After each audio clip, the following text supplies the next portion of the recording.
Yo, what's happening, everybody? I wanted to come on today and share a particular story and memory I have, which I feel really captures the nature of my drinking. And really, just how quickly what can start off as a really good, positive experience can quickly descend into chaos whenever alcohol is usually involved. So I think it's safe to say today's gonna kind of be a bit of a long one, guys. So I recommend that you get you get comfortable. If we wind back the clocks and I transport us back around 5 years ago to the spring of 2021. At the time, I was very fortunate and lucky enough to be staying in an incredibly dreamlike part of London, a place called Richmond. And I was kind of living and sharing a studio apartment with my then girlfriend. But if I was to describe my setup to you around this time, we were situated at the very highest point of Richmond Hill. It was a place you could say is where the city perfectly meets nature. Every day the sun over the horizon, it seemed to burn brighter over the hill than anywhere else in the city. And it was a time in my life you could say is where I kind of had everything I could ever want at the end of my fingertips. You know, Everything was kind of just right there. But as we dive deeper into this story, it starts to become questionable if I really realized that at the time. If I really did appreciate just how good I had it. But this particular experience I want to dial in on and share. It happened over the time span of around 7 days. I've been working all week in the studio recording a new song. And I've been in the studio with this wonderful producer called Brookfield. And we're in there experimenting with different sounds, and we're trying the song out a bunch of different ways. And we're just having a blast, guys. Like, we're having super fun all week. And it's worth mentioning that whenever I'm working on new things in the studio, whether I'm creating something, and either that's a book or a piece of music or whatever it is, my mood is always elevated. Like, I seem to be operating at a high frequency is the best way that I can put it. And I'm always happy. But anyways, we get to the final day of recording in the studio. And we're blasting back through the studio speakers everything we've just made that week. And at this point, I'm seeing all the colours, and chills are running all through my body as I'm hearing what we've just made coming back at me through the speakers. And it really is a real trip. But we're both feeling really good about what we've just created. So as the session draws to an end and we get to the end of the day, we decide to celebrate with a couple of cold beers. And the studio that we're working out of at this point, it's a multi-purpose creative art space. And there's a bunch of different studios within the building. And you have everything from painters, writers, film directors, musicians, all kind of working out of different studio spaces within the building. And at the very top, on the top floor, there's a rooftop bar. And all of the artist residents that work out of these different studio spaces, they can kind of go up there at the end of the day or whenever and have a drink and have meetings and stuff like that. So we finish up the session and we go up to the rooftop bar on the top floor. And as we're looking out and watching the sun burn over East London, I can see the walkie-talkie building in the distance where Sky Garden is. And to the left of me, I can see Canary Wharf. And you've got the Egg building as well that I can see. And me and my producer are just feeling really buzzed. And we're talking about all the things that we can do with the new music that we've just made. You know, how we're going to release it, how we're going to promote it, how we're going to market it. And we're imagining all the things that we're imagining all the places the song might take us. And a few hours go by, and at this point we've had about 3 or 4 cold pints. So we start to say our goodbyes, and we head out of the building, and we go our separate ways. And for anyone that knows or doesn't know London very well, this trendy part of Hackney where this studio complex is, Hackney and Richmond are the polar opposites of each other in the city. So I was heading for the overground in Hackney, and I was going to ride the train all the way back to Richmond on the other side of the city. And it's about half an hour or so. But as I'm walking to the train station, I of course stop at an off license.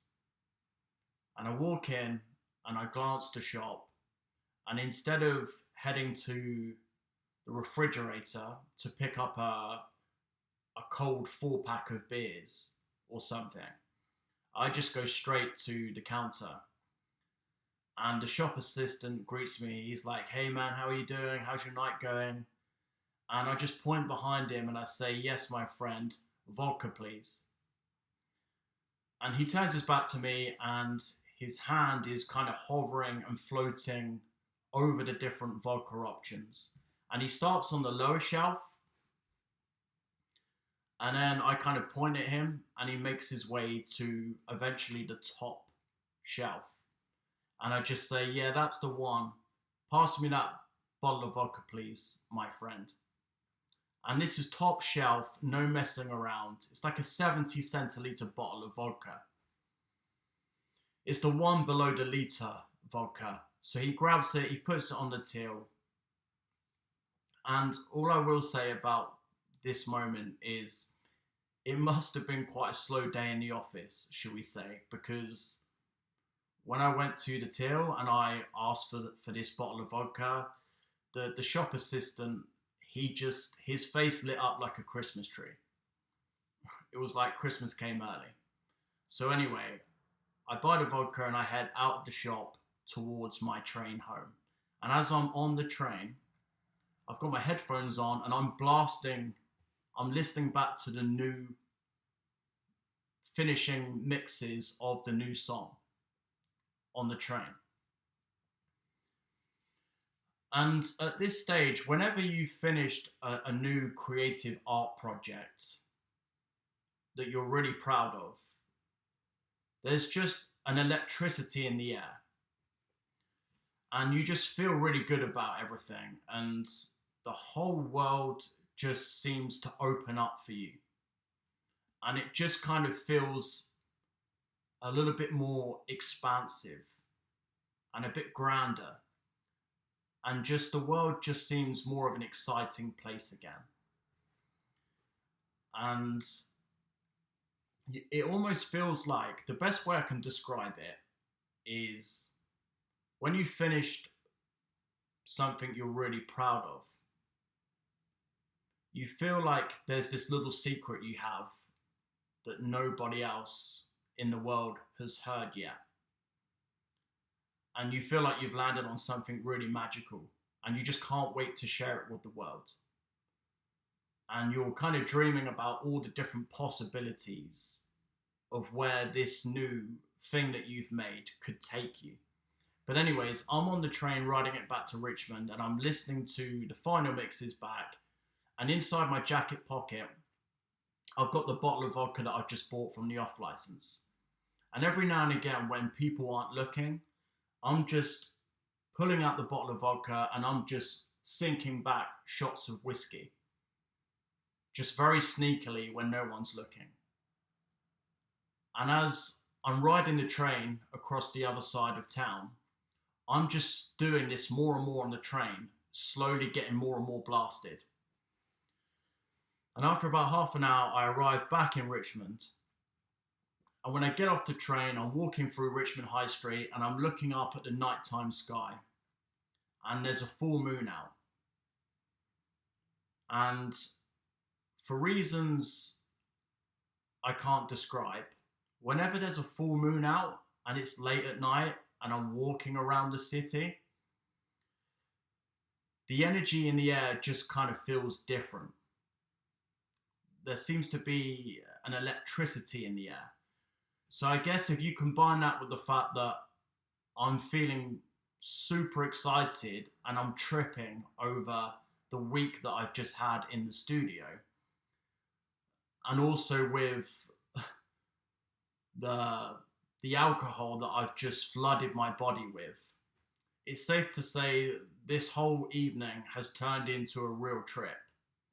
But I eventually make my way up the top of the hill and back into our flat. I stagger in. The next thing I know, I wake up in a daze and strung out, and I look around the room and I can see that my girlfriend is standing in the middle of our apartment, bawling her eyes out, crying. And at first, I'm kind of not really sure what's going on.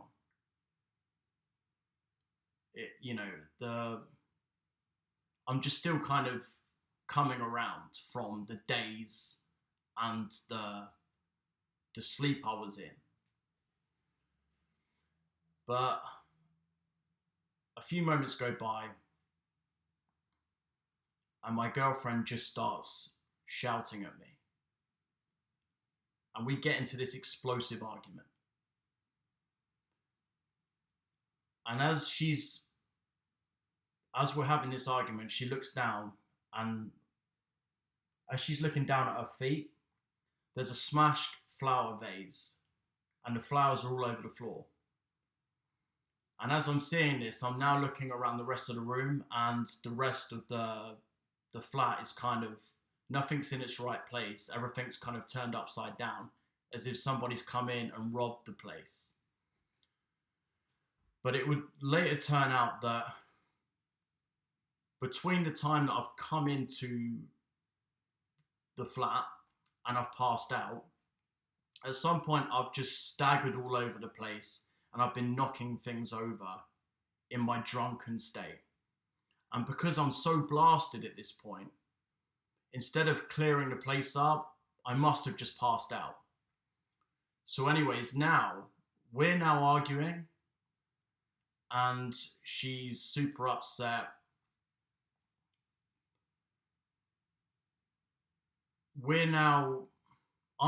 At this point, guys, the whole magnitude of the situation hasn't quite sunk in yet, because I'm still blasted from all the booze.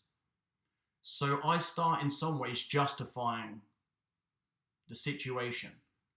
I'm saying to my girlfriend, oh, I'm really sorry, but I've been working and grinding hard all of this week as well. I've been in the I've been in the studio working on this new song, and I'm really excited about how it's turned out. And I think I've made something really magical and really special. And I think it's really going to take off and go places. But during this time, the reason she's come in so late is because my girlfriend at the time was quite a successful costume stylist. And she would work these really punishing long hours on a film set. And she'd be, working with all these really big Hollywood famous actors and producers and directors and writers on these film sets. And I remember this particular week, she was doing night shifts. So she was leaving late in the afternoon, and she'd be working on a film set until early the next morning at around 6 a.m. she would come home. So that whole week, I remember while I was going to the studio all week, she would be leaving late in the afternoon, going onto a film set and then coming home. So we were very much like ships in the night. And I was pretty much left to my own devices that entire week, which that in itself, guys, for me is not always the best scenario. But anyways, we start having this explosive argument. And usually when I start telling my girlfriend about some cool art and some cool shit that I've just made, she's super excited and supportive about it. But of course, because I've come in drunk and passed out and the place is a mess, she's not seeing any of that stuff. All she's seeing is Jamie's come in, he's messed the place up, he's drunk. So nothing I'm saying is really landing. And my words basically don't really mean anything. So a short while goes by and she kicks me out of the place. She tells me, she's really upset with me, understandably. And she's been working on a film set all night, so she just wants to go to sleep. She's tired. So here I am, I'm leaving the apartment now with just the guitar on my back, and I'm now just kind of drifting and walking around the area, not really sure what to do. So I head out onto the hill, and as I'm marveling at the view,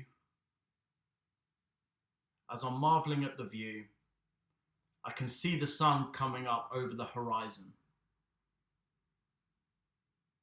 And it's just occurred to me that the off-license near where we live on the hill is about to open. So of course, I reach into my guitar bag and I pull out that bottle of vodka I bought the night before. And I can see there's about this much vodka inside the bottle. So it's about two generous shots worth.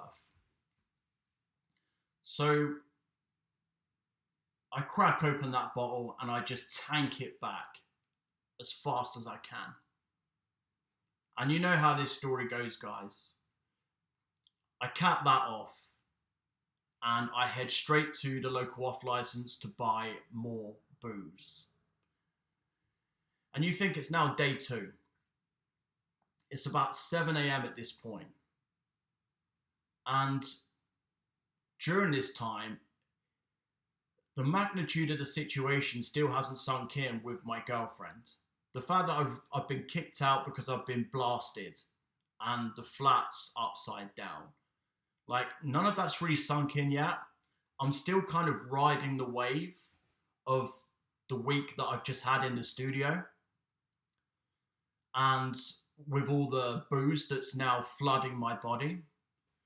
But anyways, I started making my way to the off license to buy more booze, and most of the locals in the area, they know me. I'm kind of on, like first term kind of basis with them. We all know each other.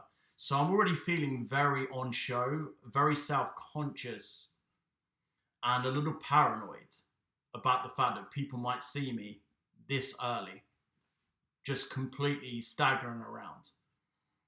But I buy the vodka, and at some point I make my way down the hill, and I start going to bars and pubs around the area. And I stop at one place, and I sit and prop myself up at the bar, and I start ordering cold pints. And at some point during my time there, I do start talking to some random girl. And she must have thought, what a waster. Here I am, still only in the middle of the day, on a Wednesday afternoon, just getting blasted by myself. And I'm talking to her thinking I'm being really cool and really eloquent with my words, when all she's probably thinking is I'm just like the rest of the drunks in the city of London, all just sitting by themselves in a bar getting blasted in the middle of the day on a Wednesday. Just being a down and out degenerate. But as I'm getting more and more drunk in this bar, I'm thinking to myself, you know what? I'll sit here and finish these drinks, and by this point, my girlfriend would have had a sleep. She'll be well rested, and I can go home and I can make amends, and everything will be fine. So I start making my way back up to our apartment, and I'm banging on the apartment building door, because to get into our flat, you have to be buzzed into the apartment. It's like a complex with multiple other flats and apartments inside. So at some point, one of my neighbors kindly buzzes me into the building, and I make my way to the top floor, and I'm pounding again on our flat door. My girlfriend at the time eventually opens the door, and of course, I'm just standing in the doorway, blasted again. So I'm trying to apologize. I'm trying to use my words, and I'm trying to be very sincere and genuine. I'm trying to make amends. But because of the state I'm in again, as anyone that's listening knows, when you've been in this type of scenario yourself, it doesn't matter what you say, does it, guys? It doesn't matter how genuine you are or how passionate you're being with your words. When what you've created through your self-destructive drinking, when you've created that situation yourself and the consequences of that, it doesn't matter what you say to the person to try and explain and apologize. All they're seeing is that this guy is drunk again. So your words basically don't mean anything in that moment. And this is what was happening with my girlfriend, guys. So almost as quick as she opens the door, she slams the door in my face. So now I'm just not really sure what to do or where to go. I've got nowhere to stay. I've got nowhere to sleep. And at this point, my girlfriend doesn't even want to talk to me. So I make my way back onto the hill. And by some miracle, I mean, honestly, you couldn't script this. It occurs to me that about a month prior to this particular situation, I had moved out of my own flat, which was on the other side of town in a place called Greenwich.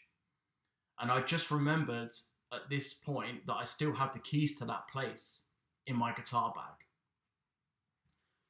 Because I remember not long before all of this happened, I had spoken to my old landlord, and he told me that once me and my friend who were sharing the flat together had moved out, he was actually looking to sell the place.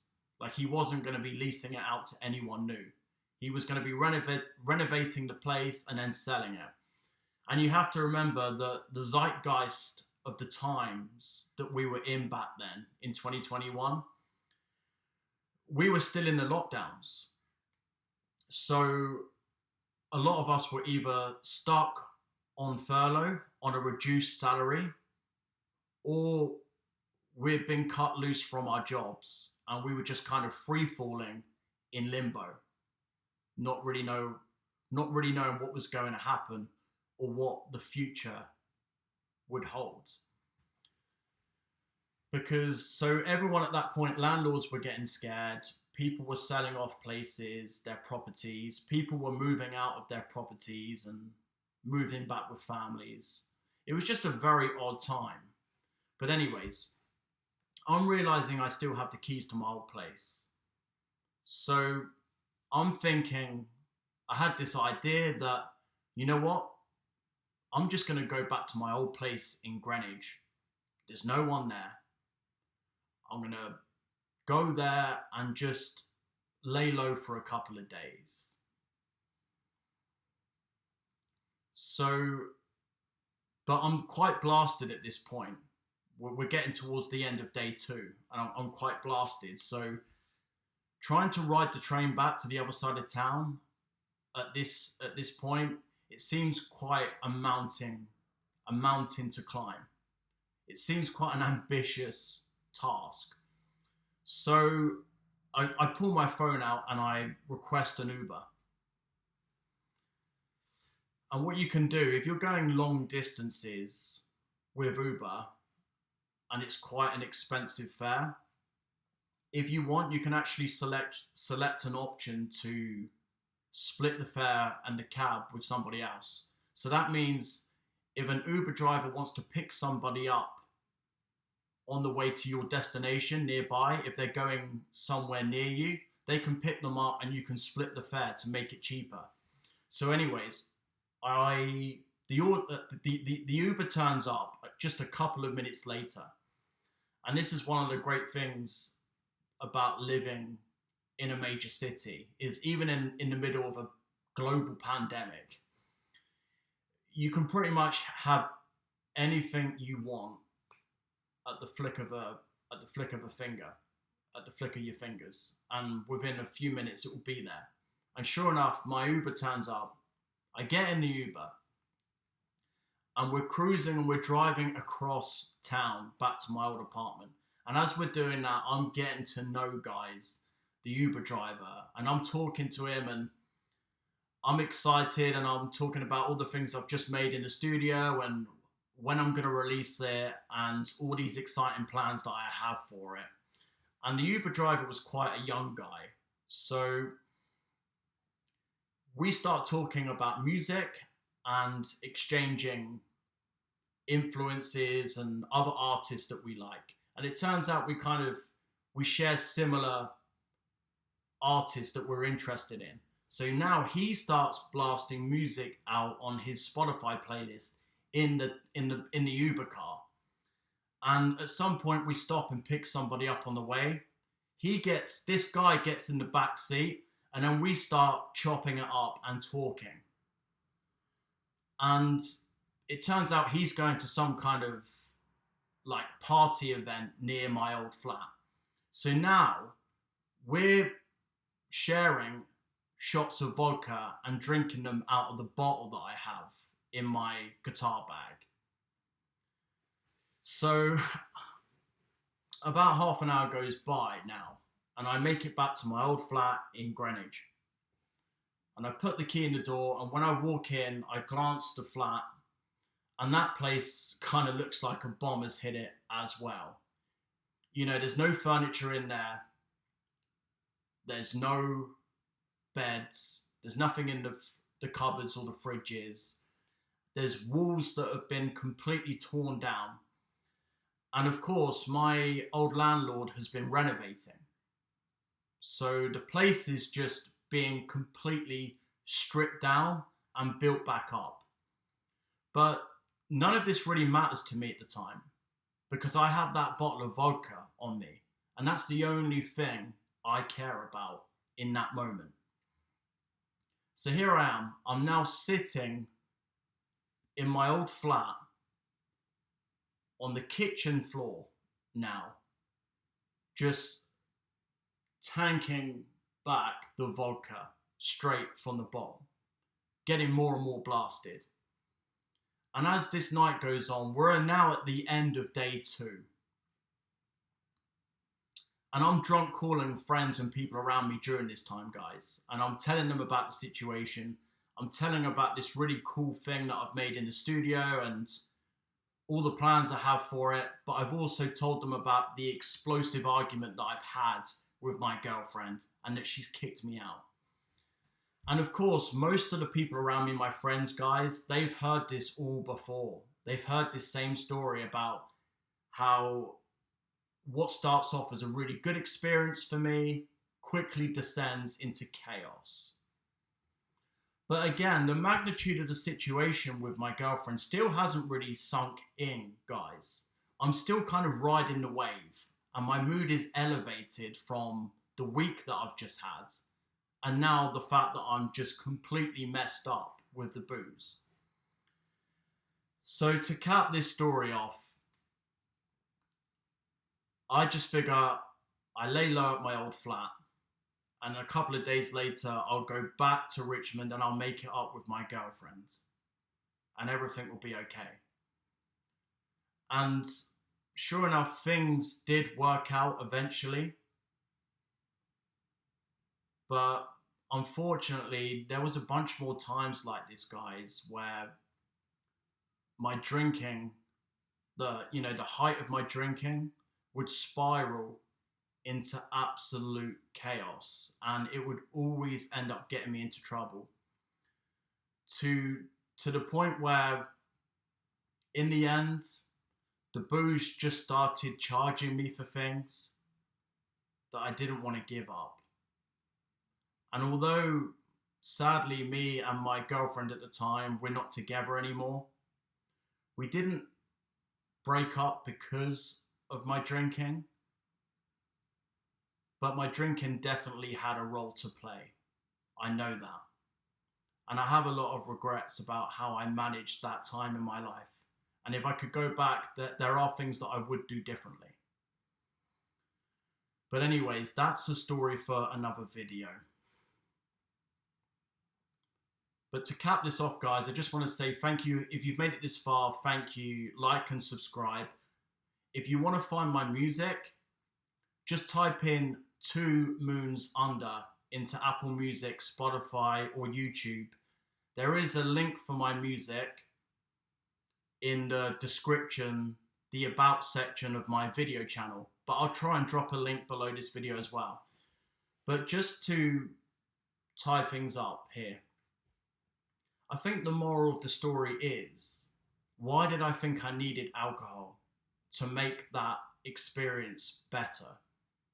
Like, I was already flying high and I was already having a real trip. So why did I think alcohol was going to make it better? Because it didn't. And the song that I was working on that week ended up being called Periscope. And that was featured on my debut EP I dropped a few years ago called Half Remembered Dream. Which again, if you search 2 Moons Under, you'll find me. And you'll be able to listen to that song. But there is, in the closing chorus of that song, I sing the words, "I don't want to live this double life no more," while looking through a filter of a periscope. And to this day, I'm not really sure what those words mean. But I think in some ways, if I speculate, it was kind of me screaming into the universe. It was me screaming into the universe for change. And even to this day, often, if I'm working a particular day job or something's happening in my personal life, it often does feel, guys, like I am living a double life. And you know, that can be a tough journey and a tough path to navigate sometimes. You can feel a little bit lost and it can kind of knock you off your center. But anyways, if it's okay with you guys, I would actually like to finish this video and close it out with the final chorus of the song Periscope. I think that might be a nice way to end this video. But thank you again for listening, guys. I really appreciate it, and I'll see you in the next video. Peace.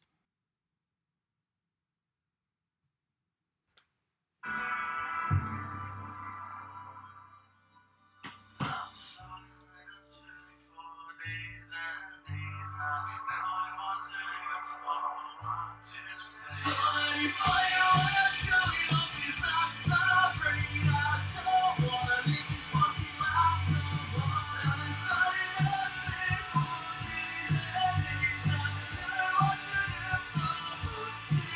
So many fireworks going off inside my brain. I don't wanna live this fucking life no more. I'm looking through a Periscope. Thanks a lot, guys.